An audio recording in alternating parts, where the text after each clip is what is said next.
Praise God for a new day. Magandang tanghali. 6 more minutes, magre-resume po ang impeachment court. Magche-check-in lang ako sa inyo at mga ngamusta. Sa akin na Facebook friends and family, magandang tanghali sa inyong lahat. I hope you had a good lunch. Don't forget po, lalo dito sa Metro Manila and parts of Luzon, magdala po ng raincoat, ng umbrella. Yung mga bata, make sure hindi magkasakit. Medyo the next few days daw ay rainy, no? So sa aking pangangamusta sa inyong lahat, may konti lang po akong update. But we always start with praising God, di ba? So we thank God today sa lahat po ng trabaho. Kahapon po, magandang news yung sa Magna Carta for barangay health workers. Mamayang hapon, ang topic naman dito sa Senate ay yung naman sa nutrition, di ba? At napaka-importante, magkakabit itong dalawa sapagkat ang isa sa pinakamalaking hamon o struggle po natin ay yung pong pagkabansot or stunting na halos 1/4 po ng Pilipino ay may threat o kaya may possibility na magkaroon ng stunting. Maaring sa inyong mga lugar, lalo po sa highly urbanized cities, hindi nyo napapansin to kasi may mga lugar na napakataas ng incidence ng stunting. Lani Cayetano, my partner, wife, lover, love, good afternoon to you. Thank you for watching. May oras ka pala. So tamang-tama, nakita ko si Lani. Iniimbitahan ko ang lahat ng ating kababayan. Usually pag Christmas, usually kapag Valentine's or may malaking event, Holy Week po, yung buong lakeshore area po ng Taguig, yung pong government side kasi may side yung papunta na pong Pasig River na may mga private. But dito po sa Bikutan, for a few kilometers, yan po ay gobyerno lahat po. Hindi totoo po yung mga marites na nagkakalat na may reclamation daw dyan na private. Yan po ay gobyerno lahat at yan po ay ginawang series of parks, iba't iba pong mga mga parks na para lahat sa tao na libre po ang paggagamit nila. Iniimbitahan ko po kayo kasi yung meron pong isang Senator Judge Troll, yan. Yung Senator Judge Troll na yon ay trinotroll ako halos araw-araw, pero panay marites or panay inconclusive, argumentative, hearsay.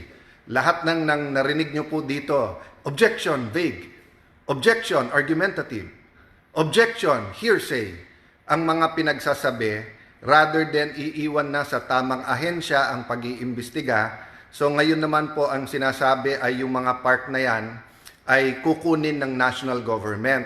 So I have had the blessing po ng aking ama ay naging assemblyman ng Taguig Pateros Muntinlupa ng 1984 at ako naman po ay naging konsehal ng 1992, naging vice mayor, kongresista 4 na beses, diyan po sa siyudad ng Taguig at Pateros.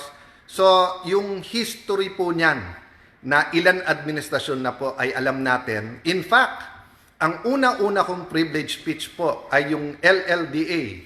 I see the Laguna Lake, I see the authority, but where is the development? So, kung gustong tignan po ni Senator Lacson, ang ating pong Senator Judge Troll, ang development dyan sa lake, he is most welcome. Kung gusto niya medyo kalkalin yung ginagawa ng LLDA, why not po? In fact, di ba, tinatanong ko sa DPWH at saka DPWH at DOTR, bakit yung lakeshore na road na inapprove, I think sa Koreano inutang ngayon, bakit walang railway at kompleto ba to sa mga environmental impact, di ba? Pero dito po sa side ng Taguig, nakatatlong administrasyon na po yan. Aquino, Duterte, Marcos, gobyerno po ang gumagawa. So the coordination is government to government. Mostly po yan ay national government. So wag kayong mag-alala mga taga-Taguig, hindi po kayo mawawalan ng park. Pagka yan po ay inungkat, makikita po na dahil po sa local government from the barangay to the city, to the national government, na protektahan yung lugar na yan kasi naagaw po yan. Kung hindi po mga sindikato, may mga informal settler din nung araw, pero meron din po mga sindikato, whether they're marami pa isa-isang tao na kinakamkam ang lupa dyan sa may lakeshore. Kaya minabuti po ng napakaraming ahensya Actually, napakaraming secretaries na ang pumunta dyan at matataas na opisyal ng gobyerno at lahat sila nagagandahan. Pag Christmas po, di ba, mahigit 20,000 a night ang pumupunta dyan sa Christmas Lights Park, no? So mga kababayan, thank you, Lord. Thank you, unang-una sa Panginoon. Thank you, Lord. Pangalawa sa inyong lahat, sa inyong suporta, sa inyong prayers. Doon sa nagdududa, thank you sa inyong benefit of the doubt. But pumunta kayo kasi makikita po nyo. Hanapin nyo yung pondo, hanapin yung project, nandun po talaga. So, dinadaan tayo sa hearsay, sa vague, sa argumentative. Pagbigyan na po natin kasi medyo, siguro masama pa loob sa mga pangyayari the last few weeks, di ba? But, as I said, ako ang hinahanap ko trabaho.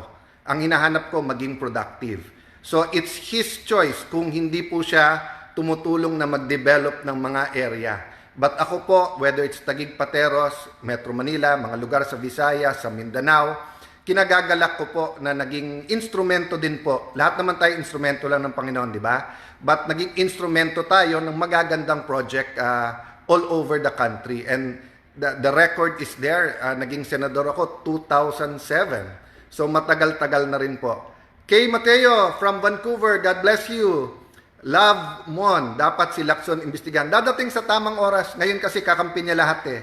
Matapang magpa-imbestiga kasi kakampi niya lahat. At yung mga ahensya, yung mga tinatawagan niya and everything. Siyempre, entertain siya. May, alam mo naman style niya, may kasamang pananakot. But I'm confident when the agency sit down, when it is a sober, even po yung sa final niya sa ombudsman, pag tinignan to ng mabuti, makikita po nila na napakaganda po ng development ng ating syudad at makikita nila na ito po ay isang modelo din na pwedeng gawin po sa Rizal at Laguna, around the Laguna Lake. Aside from others, konting trivia po, alam nyo po ba na ang buong Singapore ay kasya sa Laguna Lake? Ganon kaganda, ganon kalaki ang Laguna Lake. Sayang po, nagka-pandemic lang, kasi after Boracay, yung paglilinis ng Boracay, yun ang tinutulak natin kay President Duterte noon na yung development na yung ecotourism, yung ecology, yung kagandahan ng Laguna Lake. God bless you guys. See you soon. At siguro sa tamang panahon, one way or the other, iikot namin kayo doon. So prayers lang po. Remember, faith moves mountains. And tandaan nyo po, no, yung kung ano ang itsura. Ang akala po ata kasi ni Senator Lacson, yung Taguig of 30, 40 years ago, yan pa rin ang Taguig ngayon. Ang alam niya lang ata po sa Taguig ay BGC lang, kasi hindi niya alam yung ibang lugar. Hindi niya nakikita na nag-rise up na po ang mga kababayan natin sa Taguig, whether yan ay sa Embo, yan po ay nasa Katipasan, yan po ay nasa may Lower Bikutan. God bless you guys. See you soon.